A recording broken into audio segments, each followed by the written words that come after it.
Dr. Dudung Koswara, Dewan Pembina PGRI. Selamat pagi, Pak Dudung. Selamat pagi, Mbak Nana, juga sahabat narasumber, Beli Ketut dan Prof. Cecep, guru saya sendiri itu. Ya, Pak Dudung, menarik sekali hari ini sudah sangat lengkap menggunakan seragam PGRI-nya, semangat dan jiwa-jiwa gurunya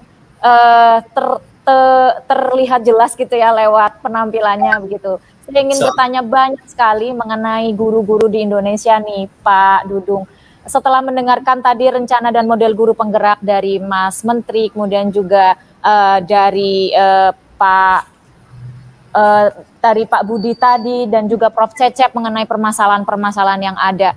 Bagaimana sih PGRI memandang program guru penggerak ini? Apakah relevan dalam menjawab persoalan yang selama ini dihadapi oleh guru?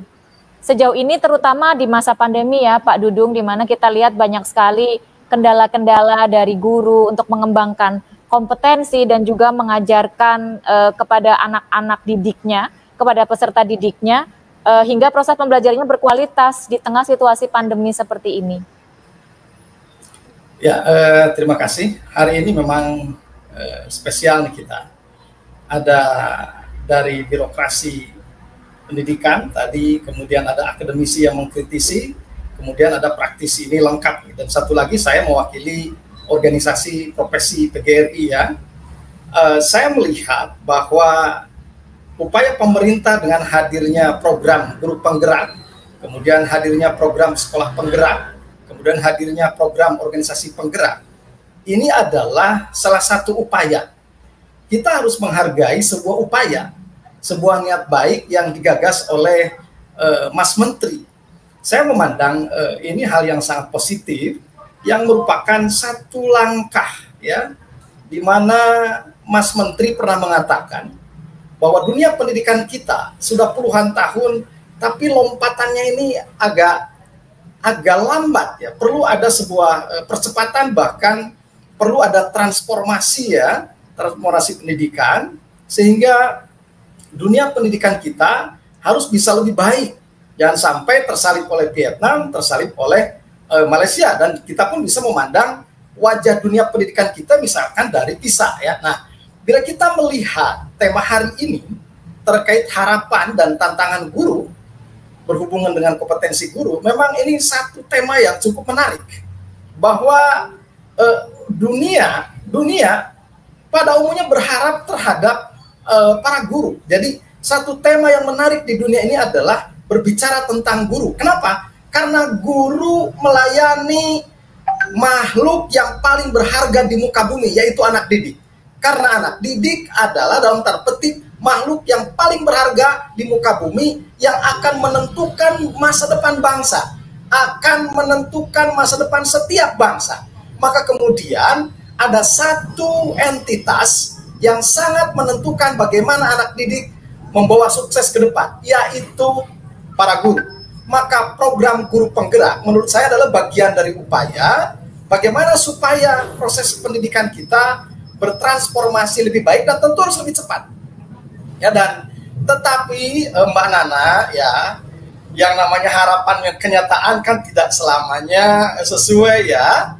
Ini kalau kita mau maaf nih, kalau kita mau bongkar-bongkaran nih tentang guru ya, nanti kemudian kita kaitkan dengan kompetensi guru ya.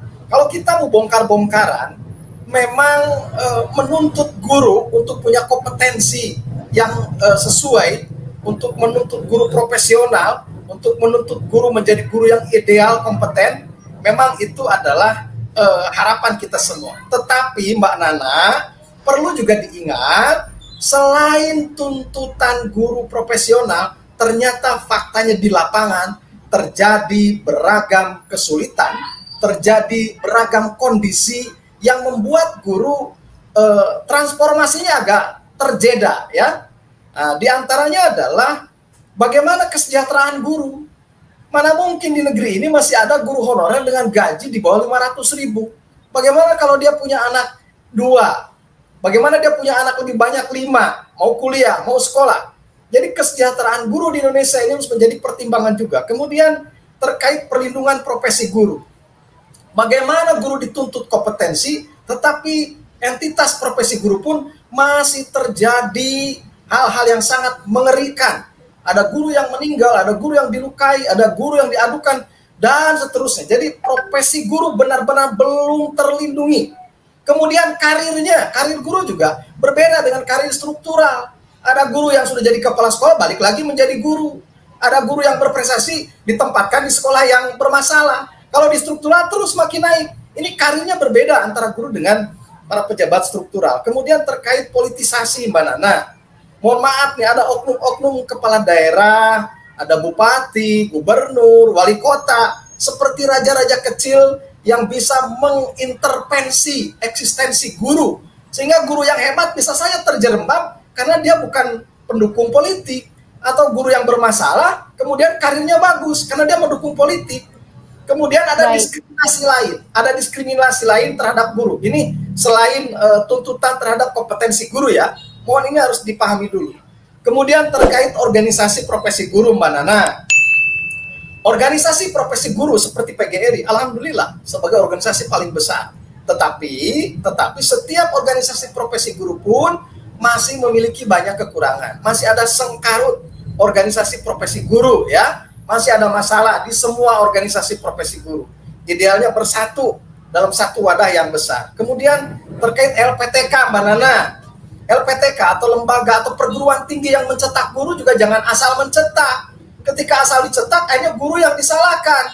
Bagaimana kompetensi guru?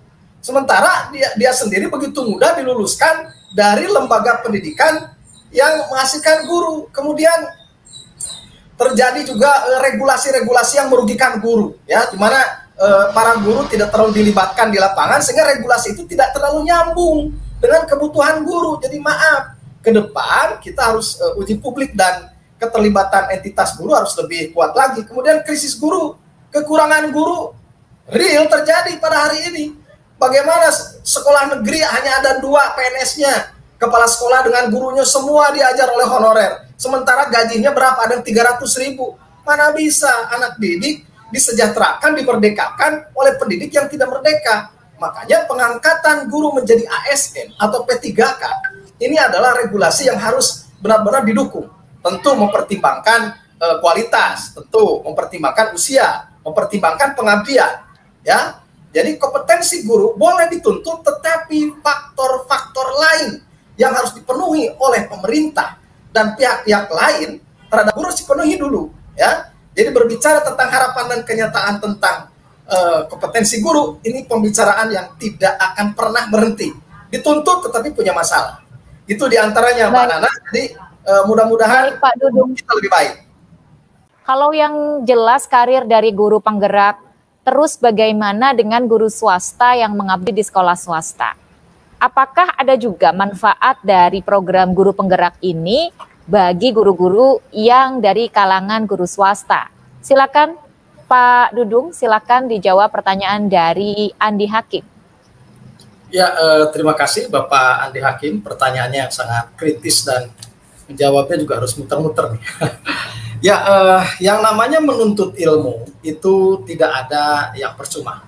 Jadi program guru penggerak ini adalah satu program, ya, kata Prof. Cecep tadi, di antara bagian dari upaya guru ya untuk meningkatkan kompetensi, ya, tidak hanya program guru penggerak saja, setiap guru menaikkan kapasitas dirinya. Nah, bagi guru-guru swasta ya, tentu ini satu peningkatan kapasitas yang sangat bermanfaat.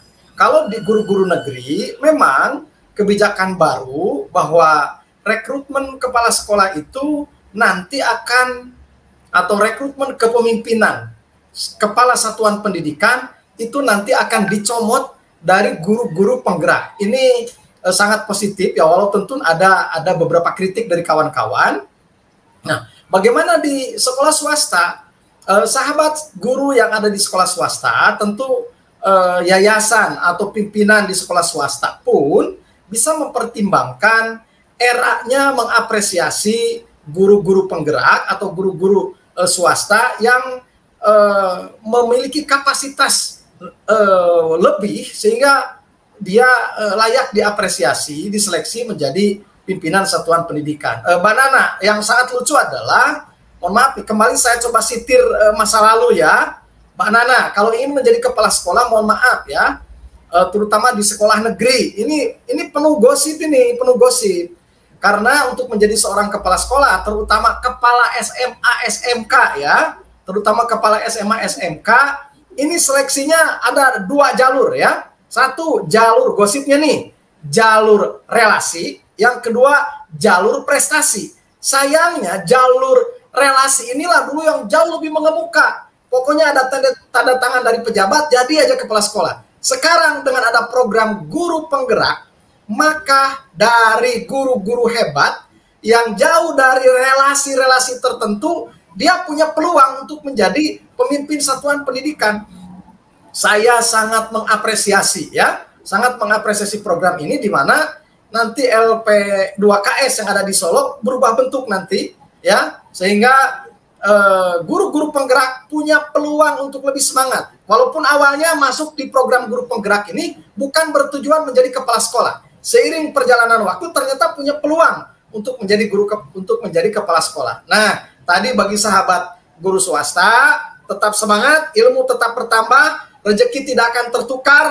Para pimpinan di sekolah swasta pun akan memahami siapa guru-guru hebat yang terus bergerak, yang punya militansi, membesarkan sivitas akademika sekolah-sekolah swasta. Tetap semangat, hebat adalah hebat.